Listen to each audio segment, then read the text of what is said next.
Las zorras tienen cuevas para dormir, las aves de los cielos. Dios les bendiga, qué bueno nuevamente poder compartir con ustedes el estudio, la palabra del Señor gloriosa. Y gracias a cada uno de ustedes que nos están siguiendo en estos estudios. Yo le doy gracias a Dios por su vida y mi oración es que estos estudios traigan un cambio porque la palabra es vida.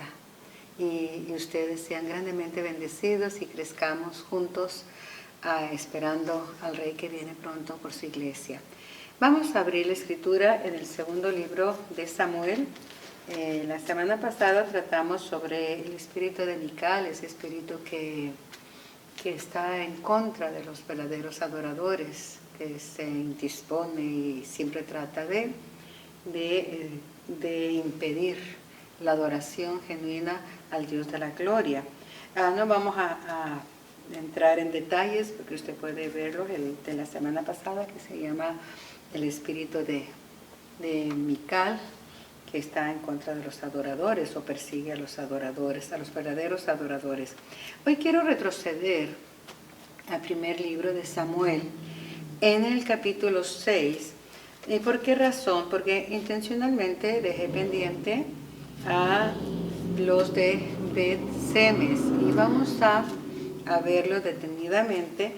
Y la razón es que vimos cómo David trajo, cuando llegó a reinar sobre Jerusalén, en el capítulo 6, trajo el arca y hubo un incidente con Usa, porque el arca la pusieron en un carro y hubo un contratiempo, tropezaron los bueyes y Usa extendió la mano y eso le costó la vida. Ya vimos la razón, la manera incorrecta, cómo trataron de transportar la gloria de Dios. Eso también ya lo hemos tratado.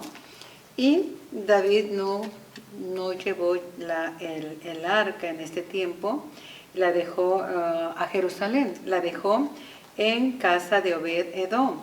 Pero de allí, de casa de Obed-Edom, finalmente cuando él escuchó que Obed-Edom estaba siendo bendecido, pues David dijo que el Señor no está enojado, no está en contra de nosotros, no está disgustado, Él está bendiciendo esta casa por causa de la gloria de Dios que está en casa de Obed-Edom. Entonces pues traigamos el arca nuevamente, intentémoslo a Jerusalén, pero de la manera correcta. Pero dejé pendiente, y eso vamos a verlo, lo que aconteció con los de Bet-Semes después que los filisteos regresaron el arca. Ya sabemos la causa por la cual la regresaron, no les fue bien. Con el arca en tierra filistea, en tierra del enemigo. Ellos tuvieron una plaga de tumores, tuvieron hemorroides, toda la nación, todos sus moradores, y tuvieron una plaga de ratones. Y es cuando los filisteos pues deciden no contender más con Dios, no vamos a luchar más contra el Dios de Israel, y enviaron de regreso a Israel el arca. Ahora cuando vamos a verlo aquí en el primer libro de Samuel, en el capítulo 6, vamos a ver cómo llega el arca a los de Bet-Semes. Y lo dejé pendiente porque es muy extenso y yo me fui rápidamente, levemente, porque quería llegar al incidente que tuvo David cuando transportaron el arca, no de manera correcta, de acuerdo a la voluntad de Dios. Pero hoy vamos a ver, retrocedamos al primer libro de Samuel, capítulo 6, verso 10. Dice, y aquellos hombres lo hicieron así, tomando 2 vacas que criaban, las uncieron al carro y encerraron en casa sus becerros. Luego pusieron el arca de Jehová sobre el carro y la caja con los ratones de oro y las figuras de sus tumores. Y las vacas se encaminaron por el camino de Bet-Semes y seguían camino recto, andando y bramando. Ahora, dice, sin apartarse ni a derecha ni a izquierda, y los príncipes de los filisteos fueron tras ellas hasta el límite de Bet-Semes. Ahora veamos la reacción que tuvieron los de Bet-Semes. Ellos segaban el trigo en el valle y alzando los ojos vieron el arca y se regocijaron cuando la vieron. Vamos a ver quiénes son los que moran en Bet-Semes. ¿Quiénes eran ellos? Ellos vivían al oeste de Jerusalén, en el valle de Soré. Ahí estaba ubicada Bet-Semes. Esta ciudad fue asignada para Josué, fue asignada por Josué como una ciudad para los sacerdotes. Fue una ciudad sacerdotal. Ellos se encontraban, dice aquí, segando cuando vieron venir el arca y se regocijaron. Hasta aquí vamos bien. Es bueno regocijarse en la presencia del Señor, pero seguido de esto, vamos a ver qué hicieron ellos. Dice que ellos se regocijaron, se paró donde había el verso 14, quiero que usted lea juntamente conmigo. Dice, y el carro vino al campo de Josué de Bet-Semes y paró ahí donde había una gran piedra, y ellos cortaron la madera del carro, ofrecieron las vacas en holocausto a Jehová. Vamos a ver esta parte. Dice que ofrecieron sacrificaron las vacas en holocausto al Dios de la gloria. Y esto va de acuerdo con el sistema de ofrendas en el libro de Levíticos. El libro de Levíticos incluía como ofrenda a Jehová o holocausto a Jehová ganado vacuno, lo cual mostraba que una ofrenda hacia Dios debe costar algo. Le vuelvo a repetir, toda ofrenda para el Señor debe de tener un precio, debe de costarnos. En el libro de Levíticos nos enseña cómo eran los sacrificios. Dice la Escritura que se ponía la mano sobre la cabeza de la víctima y se confesaban los pecados, y esos pecados del pecador, de la persona que llevaba su cordero, esos pecados pasaban del hombre, pasaban a el cordero. Vamos a ver aquí Levíticos para que podamos tener un mayor entendimiento. Vamos a la Escritura y vamos a ver Levíticos 17 en el verso 11. Dice la Escritura, Levíticos 17, verso 11. Porque la vida de la carne en la sangre está, y yo os las he dado para hacer expiación sobre el altar por vuestras almas, y la misma sangre hará expiación de la persona. Pero vamos a detenernos un poquito y vamos a ver Levíticos capítulo 1 y después vamos a regresar al 17. ¿Está conmigo? Busquemos Levíticos capítulo 1 y ahí vamos a ver el proceso, cómo mandó el Señor Jesús, en este caso Jehová, cómo mandó que se ofrecieran los holocaustos. Dice Levíticos en el verso 1, llamó Jehová a Moisés y habló con él desde el tabernáculo de reunión diciendo, habla a los hijos de Israel y diles, cuando alguno de entre vosotros ofrece ofrenda a Jehová de ganado vacuno u ovejuno, haréis vuestra ofrenda. Si su ofrenda fuere holocausto vacuno, macho sin defecto lo ofrecerá, de su voluntad lo ofrecerá a la puerta del tabernáculo de reunión delante de Jehová. Y pondrá su mano sobre la cabeza del holocausto, en este caso sobre el animal, y será aceptado para expiación suya. Pondrá su mano sobre la cabeza, confesando sus pecados, y los pecados de la persona pasaban a la víctima. Dice, en presencia de Jehová, y los sacerdotes, hijos de Aarón, ofrecerán la sangre y la rociarán alrededor sobre el altar, el cual está a la puerta del tabernáculo de reunión. Ahora, en Levíticos 17 nos dice el por qué se tenía que derramar esa sangre, poner esa sangre en el tabernáculo de reunión. Porque dice, ya lo leímos en el verso 11, porque la vida de la carne en la sangre está. En otras palabras, se estaba ofreciendo un sacrificio de vida. En la sangre está la vida. Vamos a verlo detenidamente. El hecho de que al poner la mano sobre la víctima pasaban los pecados de la persona a la víctima, en este caso el cordero, ese hecho, ese acto, se le conoce como imputación. O sea, lo del hombre, el pecado del hombre pasaba. Eso era, se le imputaba, se le pasaba, se le transferían al animal que era degollado. ¿Por qué tenía que ser degollado? Recordemos que el pecador es culpable y que al ser culpable, el pecador, todos nosotros somos pecadores, merecemos la muerte. Entonces la oveja o el cordero, al tener los pecados, para que no muriera el pecador, los pecados pasaban a la oveja y tenía que ser sacrificada por causa de los pecados. Esa sangre, al ser rociada en el altar, lo siguiente que hacía el sacerdote era que quemaba todo en el altar, quemaba todo, no podía quedar nada, ni la grosura del animal podía quedar, todo tenía que ser consumido en el altar. Y esto, amados en Cristo, esa ofrenda quemada ante Dios era olor fragante, ante el trono del Señor era olor fragante para Él.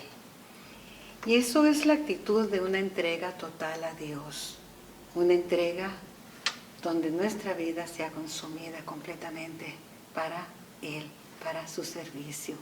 Después vamos a hablar sobre el sacrificio vivo.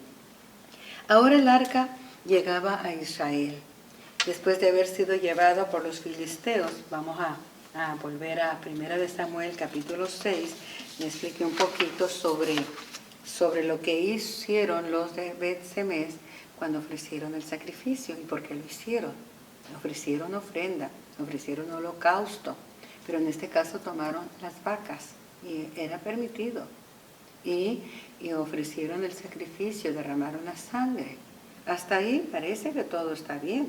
Como podemos ver, no solo se regocijaron los de Bet-Semes, sino que ofrecieron holocausto para acercarse a tomar el arca, porque después de eso ellos se acercaron y tomaron el arca. En estos tiempos Dios no nos pide sacrificios de animales, porque el sacrificio aceptado por nuestros pecados ya fue consumado.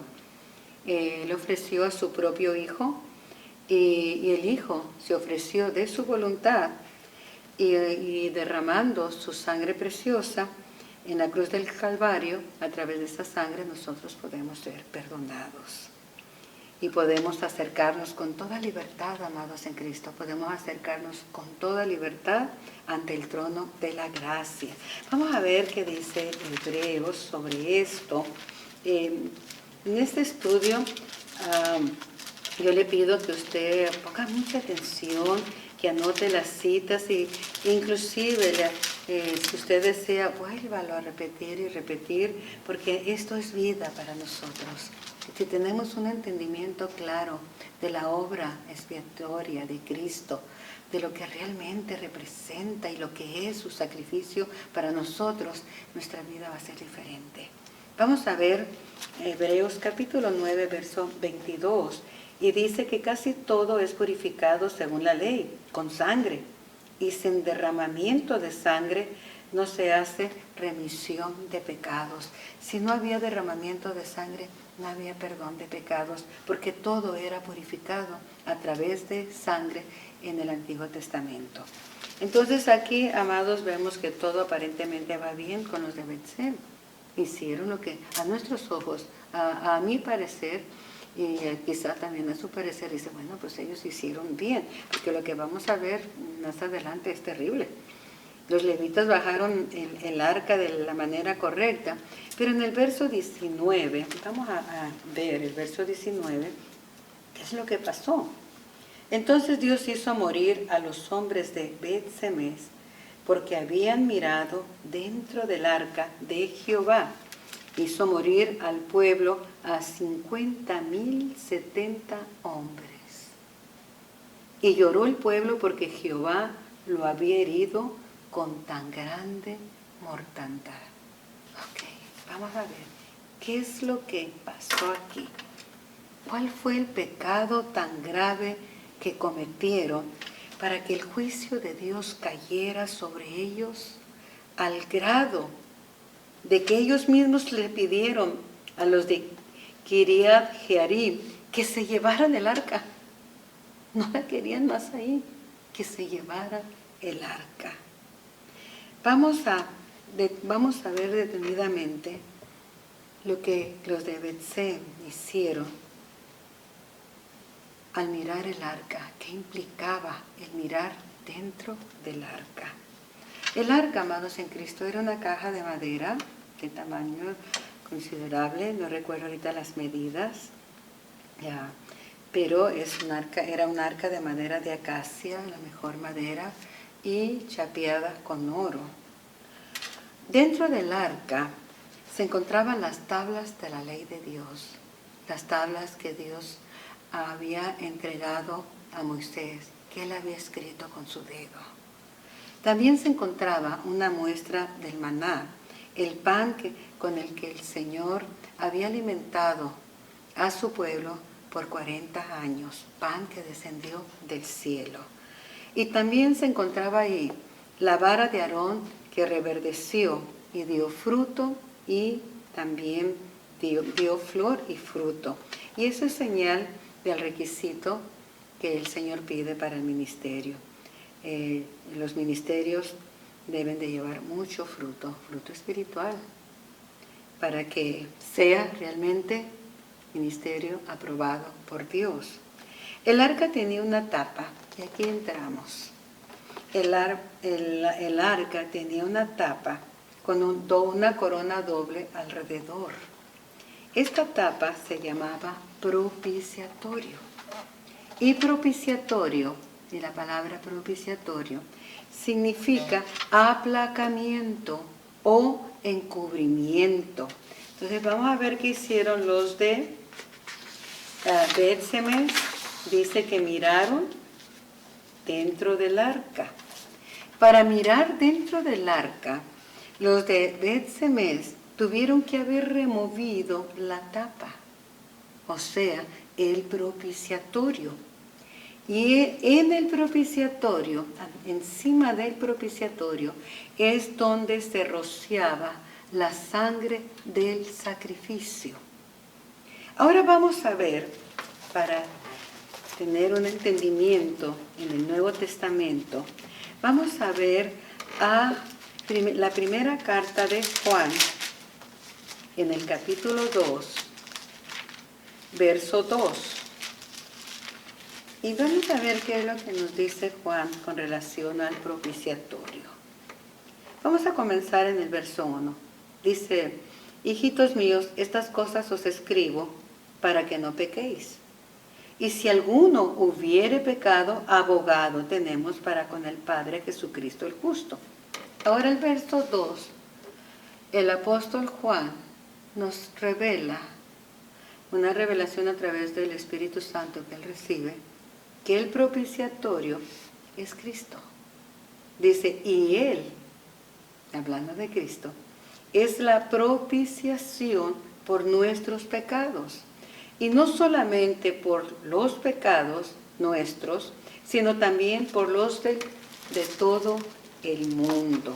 Así que, amados en Cristo, la Escritura dice que Jesús es nuestro propiciatorio, o sea, Él es el aplacamiento de la ira de Dios. Ahora usted se preguntará, ¿por qué razón Dios estaría airado con nosotros? Simple y sencillamente por causa de nuestros pecados. Pero Jesús se constituye como nuestro propiciatorio, o sea, Él es el que aplaca la ira de Dios causada por nuestros pecados, y no solamente por nuestros pecados, sino que también por los pecados de todo el mundo. Él trae paz. El pecado nos hace enemigos de Dios. Entonces el Señor Jesús, nuestro propiciatorio, trae paz. A través de su sacrificio en la cruz del Calvario, trae un aplacamiento de la ira contra el pecador, cesa. Y hay un encubrimiento. Ya Dios no ve nuestros pecados. Recordemos que dentro del arca estaban las tablas de la ley. Una ley que todos hemos violado. Todos hemos quebrantado la ley de Dios. Hemos sido desobedientes a sus mandamientos. Por tanto, la ira de Dios está sobre nosotros, al menos que Cristo sea nuestro propiciatorio, el que encubre nuestro pecado delante de la presencia de Dios. Ahora, ¿cómo es que Él encubre nuestros pecados? A tal punto que Dios ya no nos ve como pecadores. Y la respuesta es que Dios mismo, el mismo Padre, tomó nuestros pecados y los cargó sobre su Hijo en la cruz del Calvario. Vamos a Isaías, amados en Cristo.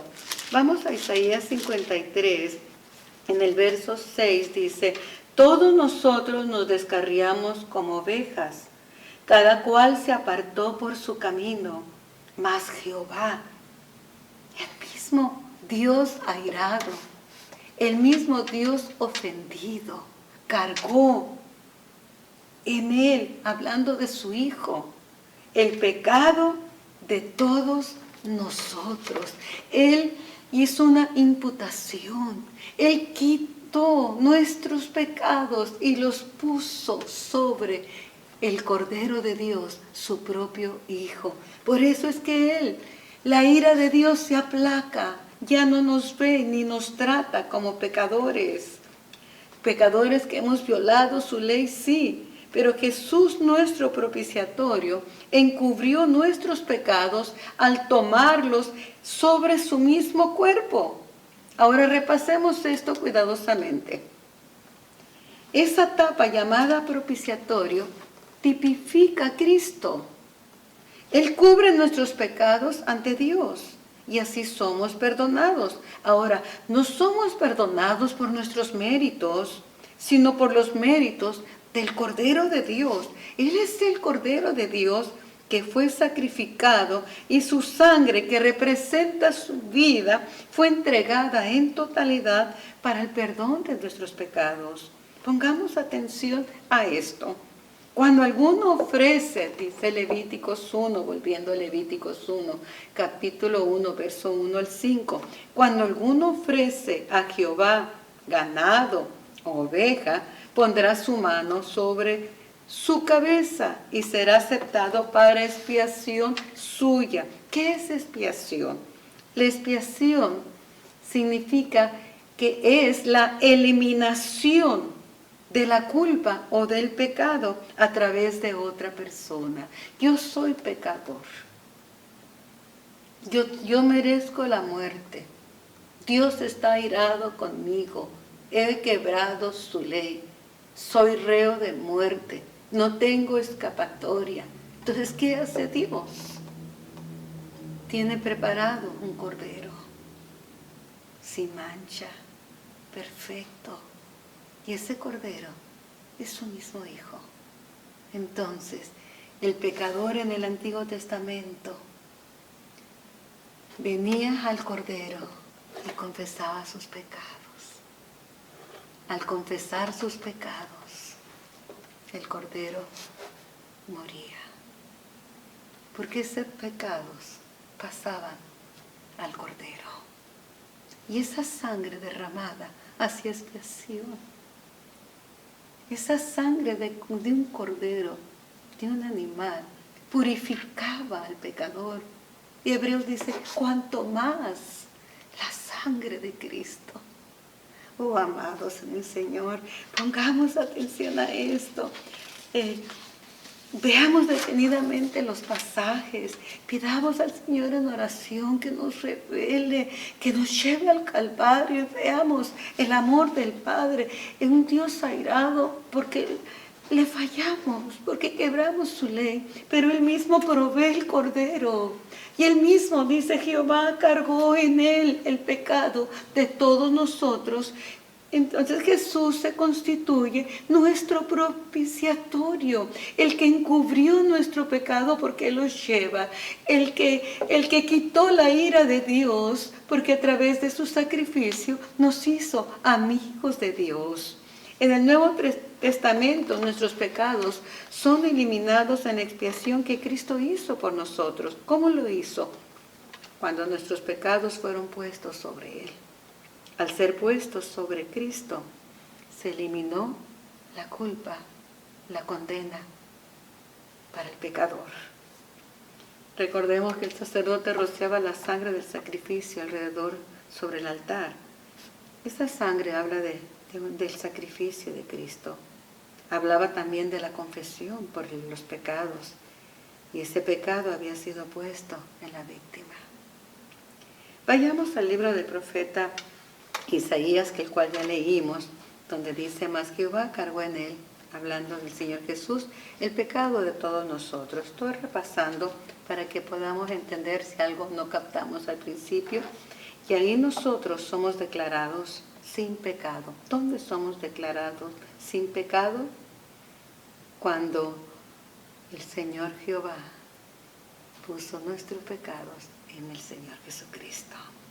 Jesús, como el sumo sacerdote, después de su resurrección, entró al lugar santísimo, no llevando sangre de corderos ni de machos cabríos, sino que llevando su propia sangre, abriendo para nosotros, para una humanidad caída, con pecado, abriendo un nuevo camino, abriendo un nuevo pacto. El libro de Levítico nos habla de los pactos, de los sacrificios, de cómo el hombre en aquel tiempo podía llegar a Dios a través de un sacrificio, sacrificando a un animal y transfiriendo sus pecados a esa víctima y degollándole y derramando la sangre. Pero aquí hay un nuevo pacto, un pacto mejor y eterno, porque aquellos sacrificios se tenían que estar repitiendo constantemente. La persona pecaba, tenía que traer nuevamente un cordero para que lo sacrificaran, pero dice la Escritura en Hebreos que Él hizo sacrificio eterno y para siempre. Ya no hay necesidad de más sacrificios porque el sacrificio de Cristo fue perfecto y es perfecto.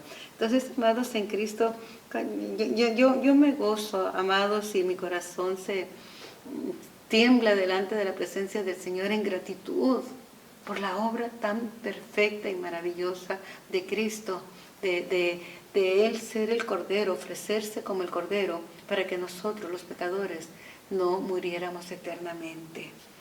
Así que Él, como el sumo sacerdote, entró a la presencia misma de Dios, entró al santuario. El arca era la pieza del santuario.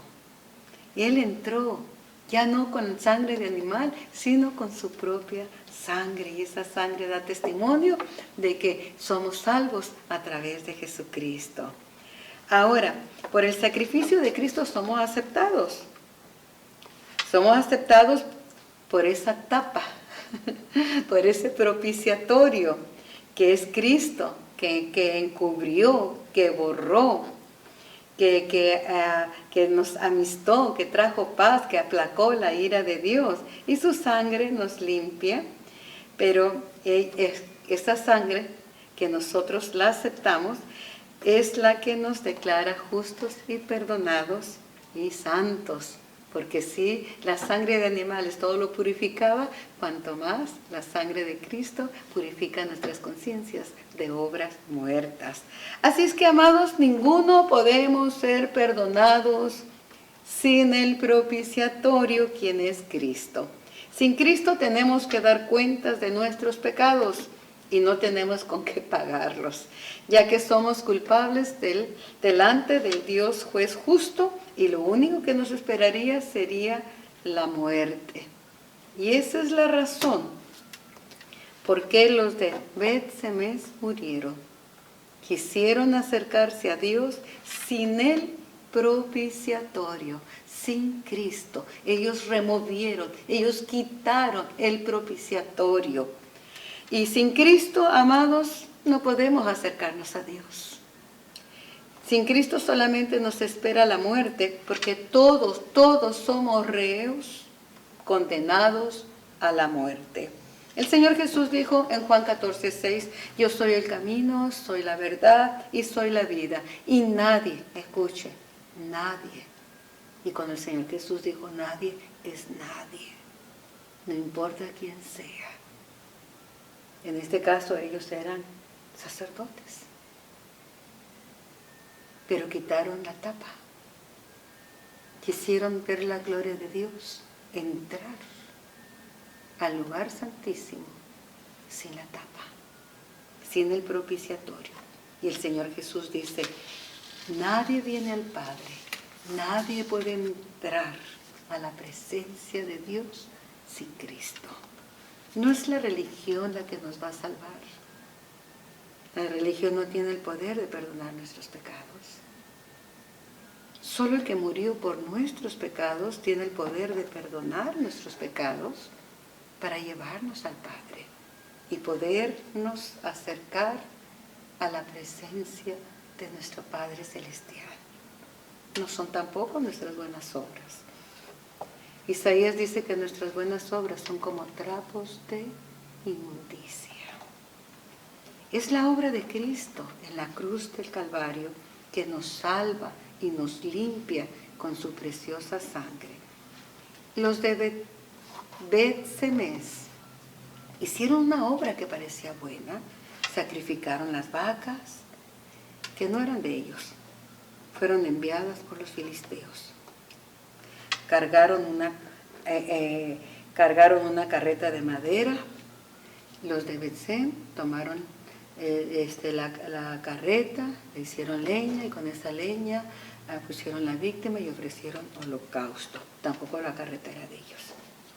Vamos a ver qué dice David en el segundo de Samuel con respecto a esto. David aquí aprendió una tremenda lección por este caso y esperemos que nosotros también la aprendamos. Segundo libro de Samuel, en el capítulo 24, donde vemos la pestilencia, la plaga, la mortandad que hubo. Vamos a ver el verso 22, cuando el Señor le dice a David que levante altar, él va a la era de Arauna. Verso 22 dice, y Arauna dijo a David, tome y ofrezca a mi señor el rey lo que bien le pareciere. He aquí bueyes para el holocausto, y los trillos y los yugos de los bueyes para leña. Todo esto, oh rey, Arauna lo da al rey. Luego dijo Arauna al rey, Jehová tu Dios te sea propicio.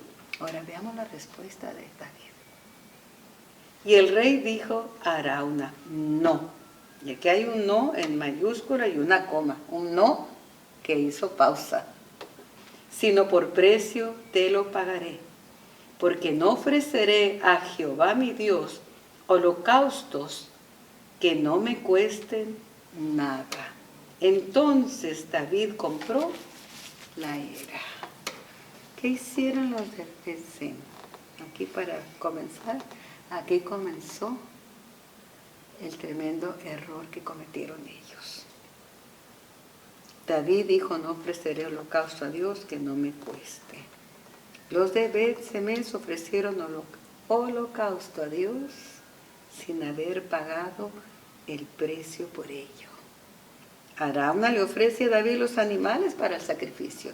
Le ofreció el terreno para que edificara el altar y le ofreció también la leña.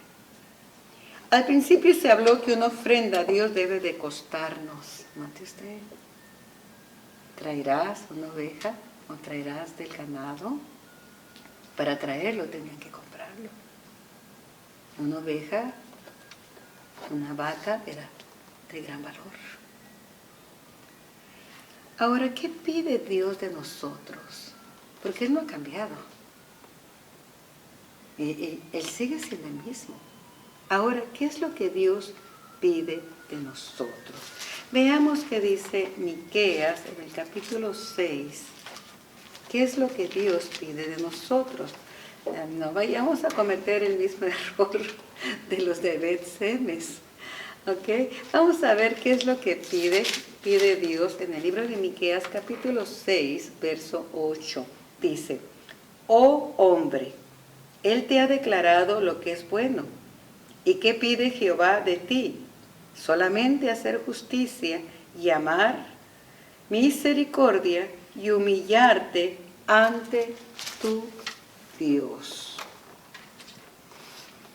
Hoy no necesitamos sacrificar animales.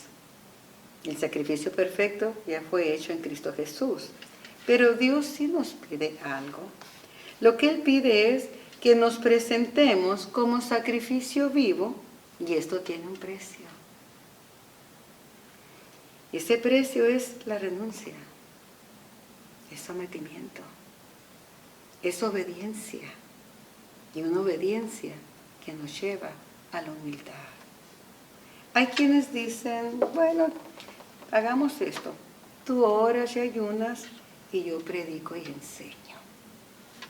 Cuidado, gente de Bet-Semes, Dios pide de nosotros un sacrificio vivo, que nos cueste, humillados en obediencia, para que podamos contemplar su gloria y recibir revelación de su perfecta voluntad. ¿Estamos entendiendo? Fue ahí donde fallaron los de Bet-Semes. No se humillaron a pagar el precio para el sacrificio. Segundo, quisieron ver la gloria de Dios sin el propiciatorio, sin Cristo. Y ellos tuvieron que pagar por sus propios pecados, porque la paga del pecado es muerte. Romanos 6:23. Pero alegrémonos, el regalo de Dios, el don de Dios, es vida eterna en Cristo Jesús, quien es nuestro propiciatorio. Por nuestros pecados, dice Juan, y le vuelvo a repetir, primera de Juan, capítulo 2, por nuestros pecados, y no solamente por nuestros pecados, sino también por los de todo el mundo. Amados en Cristo, vamos a terminar nuestro estudio con lo que dijeron los de Bet-Semes en el verso 20. Después de la mortandad, el verso 20 dice, y dijeron los de Bet-Semes, ¿quién podrá estar delante de Jehová, el Dios Santo? Y vea la otra pregunta, ¿a quién subirá desde nosotros? Note usted lo que ellos están diciendo, preguntando. Dice, nuevamente le repito, ¿quién podrá estar delante de Jehová? La respuesta es ninguno, amados.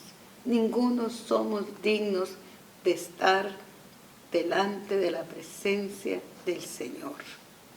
Pero vuelven ellos a preguntar, ¿a quién? ¿A quién subirá desde nosotros? Y la respuesta es Cristo. El salmista también pregunta, ¿quién subirá al monte de Jehová? En el Salmo 15. ¿Quién entrará a su santuario? Y solamente podemos decir lo que dice la Escritura. Solamente podremos entrar mediante el sacrificio de Cristo, nuestro propiciatorio. Hebreos 10:19, vamos a ver esto, ya voy a terminar. Hebreos 10:19, aleluya. 10:19 dice, así que hermanos, teniendo libertad para entrar en el lugar santísimo por la sangre de Jesucristo. Los de Bet-Semes dicen, ¿quién podrá estar delante de Dios? Ninguno, sin la sangre de Cristo. Ninguno podemos entrar. Ellos murieron, 50,000, 70 murieron, porque quisieron ver la gloria de Dios sin el propiciatorio, sin Cristo. Pero aquí Hebreos dice que tenemos libertad. Usted y yo podemos entrar a la misma presencia del Señor, pero no podemos entrar solos. No podemos entrar por nuestros méritos, no podemos entrar por lo que somos, no podemos entrar por lo que yo sé o lo que usted sabe, no podemos entrar por nuestras obras, por más buenas que éstas sean, son trapos de inmundicia. No podemos entrar por nuestros méritos académicos o religiosos, no podemos entrar con ningún título. La única forma de entrar al lugar santísimo es a través de la sangre de Jesucristo. Tenemos la libertad para entrar en el lugar santísimo por la sangre de Jesucristo. Aleluya. Gloria al nombre de Cristo Jesús. Le vuelvo a repetir, nadie llega al Padre sin Cristo. Nadie será salvo sin el Salvador. Porque solamente, amados, hay un solo mediador entre Dios y el hombre, Jesucristo, hombre. Vamos a ver ahí mismo en Hebreos capítulo 9, en el verso 24, porque no entró Cristo en el santuario hecho de manos. Él no entró en el tabernáculo terrenal, figura del verdadero, sino que Él entró en el cielo mismo, para presentarse ahora por nosotros ante Dios. ¿Qué preguntaron los de ese mes? ¿Quién? Dice, miren lo que ellos preguntan. ¿Quién subirá sobre nosotros? ¿Quién es el que va a subir? Porque ¿quién podrá estar delante de la presencia del Señor? Su Hijo, llevando la sangre, abriendo un camino nuevo para nosotros a través de ese nuevo pacto, el pacto de su sangre, para que nosotros con libertad podamos entrar y no morir, podamos contemplar su gloria y no morir, sino vivir, porque Él es vida, y esa vida solamente la podemos obtener por el derramamiento de la sangre de Jesucristo, porque en la sangre está la vida, y Él derramó su sangre para darnos esa vida y vida eterna. Bendito sea el nombre de Cristo Jesús. Aleluya. Los de Bet-Semes dijeron, ¿quién subirá sobre nosotros? La respuesta es Cristo Jesús, quien subió al Padre llevando su propia sangre. El verso 12 dice, y no con sangre de machos cabríos ni de becerros, sino por su propia sangre entró una vez y para siempre en el lugar santísimo, habiendo obtenido eterna redención. Eterna redención, nuestra salvación es eterna. Es una eterna redención. Vamos a poder morar eternamente con Él. Amados en Cristo, yo te sugiero, te aconsejo, que aceptes a Cristo como tu Salvador. Dale tu vida en totalidad, pagando el precio. No seamos como los de Bet-Semes, que ellos no quisieron pagar un precio, tomaron lo ajeno. Confiésale tus pecados. Él es fiel y justo para perdonar nuestros pecados y llevarnos delante de su Padre para que entremos al lugar santo, en el monte santo de Dios, y vivir eternamente con Él. No hay otro camino. Jesús es el camino. No hay otra verdad. Jesús es la verdad. No hay vida eterna fuera de Cristo, porque Él es la vida. El error de los de Bet-Semes fue que quisieron ver la gloria de Dios y acercarse a lo santo sin el propiciatorio, y quedaron descubiertos. Sus pecados quedaron descubiertos y recibieron la paga justa por sus pecados. Solamente a través de Cristo somos aceptados y perdonados. Y ya no somos reos de muerte, sino que somos llamados a ser hijos e hijas de Dios. Que el Señor te bendiga, amado. Sigue repitiendo este video, este estudio, ve las Escrituras, pídele al Señor que Él te revele, que te enseñe la magnitud, la grandeza. Sé que nuestra mente es finita, no alcanzamos a comprender en su totalidad la grandeza del sacrificio de Cristo. Ni aun los ángeles lo pueden entender. Como gente pecadora, a través de Cristo somos llamados hijos de Dios. Ni aun ellos, con la sabiduría que tienen, pueden entender esa grandeza. Que Dios nos lo enseñe, que Dios nos lo revele y amemos a Cristo por sobre todas las cosas y paguemos el precio, no nos acomodemos. ¿Qué pide Él de nosotros? Lo que Él pide, amados en Cristo, ¿sabe qué pide? Sacrificio vivo, santo, aceptable delante de Él. Que nos humillemos delante de su presencia, que nos neguemos día a día, que muramos en el altar del sacrificio, muramos a nuestra carnalidad, que seamos consumidos en el fuego de su Santo Espíritu todos los días. Eso es lo que Él pide de nosotros y eso se llama obediencia. Y la obediencia muestra la humildad. Que el Señor te bendiga grandemente. Amén.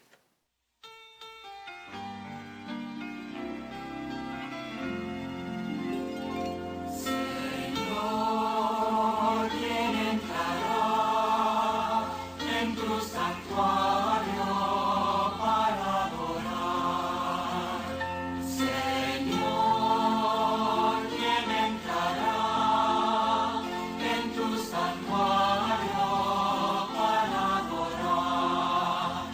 El de manos limpias y un corazón puro y sin vanidades, Él se va a amar. El de manos limpias y un corazón puro y sin vanidades, Él se va a amar. Señor, yo quiero entrar en tu santuario para adorar. Señor, yo quiero entrar en tu santuario para adorar. Dame manos limpias y un corazón puro y sin vanidades, enséñame a amar. Dame manos limpias y un corazón puro y sin vanidades, enséñame a amar. Señor, ya puedo entrar en tu santuario para adorar. Señor, ya puedo entrar en tu santuario para adorar. Tu sangre me limpia, me has dado el perdón. Tu Espíritu Santo me llena de amor. Tu sangre me limpia, me has dado el perdón. Tu Espíritu Santo me llena de amor.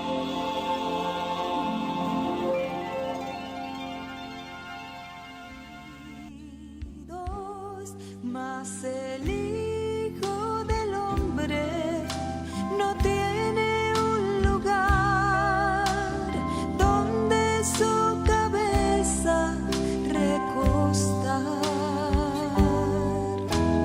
Sígueme, sígueme, sígueme, dice el Señor.